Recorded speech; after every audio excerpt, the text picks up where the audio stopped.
The musical conflict between Drake and Kendrick Lamar has escalated from a battle to an all-out hip-hop conflict that has the world keeping score. Each MC has displayed a stern commitment to lyrical excellence, pettiness, as well as some ingenious combat zone strategy. These are not two MC who are satisfied with their multiple Grammys and platinum albums. They're not rich and lazy. Both are hungry and have been showing out for the culture.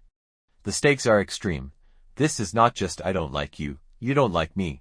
Let's see who can embarrass each other the most. No, this is as high as you can get for a master of ceremonies.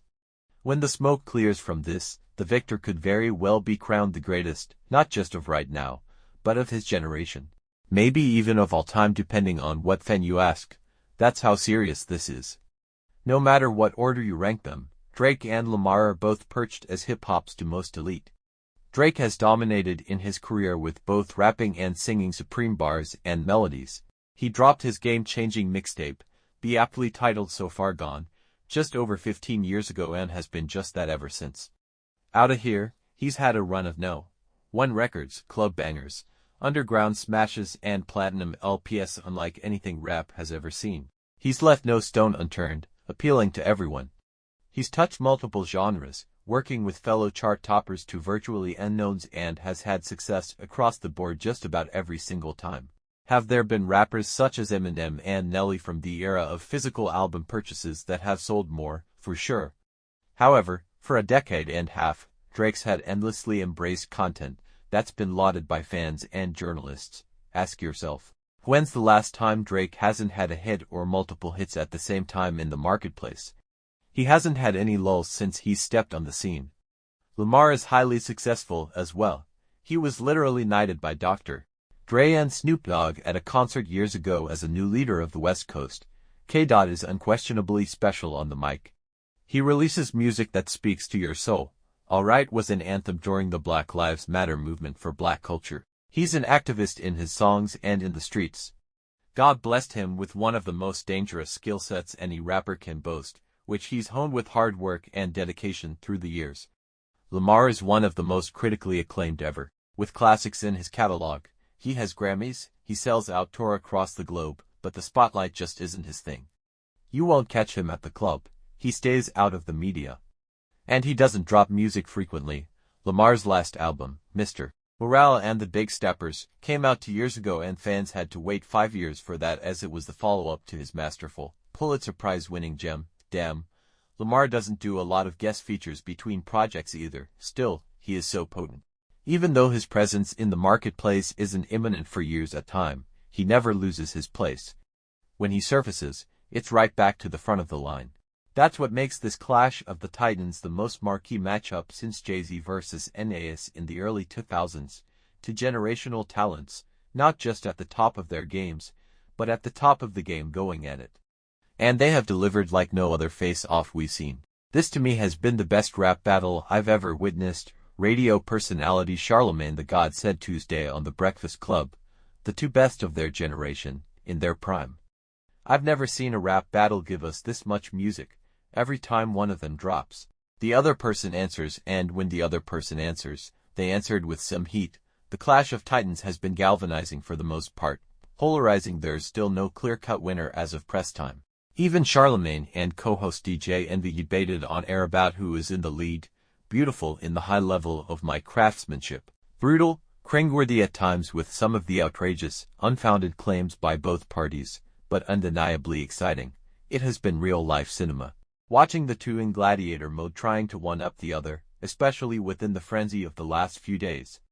On May 3rd, Drake vs. Kendrick Lamar distanced itself from every other rap rivalry ever with an unprecedented output of excellence at such a rapid pace. It was verbal pugilism, with each MC getting the upper hand with a seemingly devastating haymaker, only for the other to come back with a bludgeoning blow. Lamar dropped 6:16 in LA early in the morning. A surprisingly swift follow-up to his masterful 6-minute-plus lambasting of Drake on Euphoria, which was only released days prior on April 30th. Not be outdone, later that night on Friday leading into Saturday, Drake took to his Instagram page with a diss interlude towards Lamar, which social media has dubbed Buried Alive Part 2 inches. Drake used Lamar's flow and cadence from their decade-old plus collaboration Buried Alive, It announced that a new record and video, Family Matters, was out now. Drake's mastery of rhyme flow, wit, humor and biting punchlines were on full display for 7+ minutes as he threw barbs at not just Lamar but Rick Ross, A$AP Rocky, The Weeknd, Future and Metro Boomin. The record and accompanying video was all anyone could talk or post about. For merely 30 to 45 minutes. A little over a half hour later, Lamar came right back with Meet the Grahams. There he aired out more grievances with his advisory while directly speaking to Drake's parents, his son Adonis, and a mystery female love child he alleged the Canadian has been keeping secret for 11 years, keeping his foot mashed to the pedal. Lamar returned with furious tenacity not even 24 hours later with an insult-laden banger Not Like Us. Lamar once again accused Drake of messing with underage girls and being a culture vulture. Produced by DJ Mustard, the record hit with immediate, intense impact as a new West Coast anthem that already has crossed over. It even broke a Spotify record that was previously held by Drake. Not only can you see a gaggle of people including athletes and celebrities crip walking to the song on social media posts. Cable network TNT played the song during an NBA playoff game between the Minnesota Timberwolves and Denver Nuggets. Mustard just gave Lamar the perfect canvas, says nationally syndicated radio host Bootleg Kev, who spins on Real 92.3 in Los Angeles. He gets at Drake, but he paid homage to the West Coast. It was some of his flows, reminiscent of Drakeo. Lil Vada I feel was like a way to pay homage to like a lot of the Los Angeles shit that's going on. It's a banger. I've never seen Los Angeles so unified. This might legitimately spark a national renaissance for West Coast music. It's a West Coast thing, a Los Angeles thing, but it's trending. Elon Musk is talking about it. The song is setting streaming records and we are playing it on radio. Even with such a powerful salvo delivered by Lamar, Drake refused to be knocked out. He countered on May 5th with The Heart Part 6, a title play off of Lamar's previously released The Heart Part 5, on Drake's record. Not only did he discount Lamar's claims of him having sex with underage girls, he also revealed a diabolical plot twist. Someone from his camp fed someone from Lamar's camp false information about his alleged daughter, thus leading to false fodder on the Meet the Grahams verse. Drake also doubled down on his claims that Lamar was abusive. With certainly enough material for us to marinate on, both opponents have returned to their corners for now. Oddly enough, Drake and Lamar were pretty cool over a decade ago. In 2011, Drake called upon Lamar to appear on an interlude on Take Care called Buried Alive. In 2012, Drake appeared on Lamar's master opus Good Kid. Ame Ad City via the hit Poetic Justice, and Lamar opened on Drake's Club Paradise tour.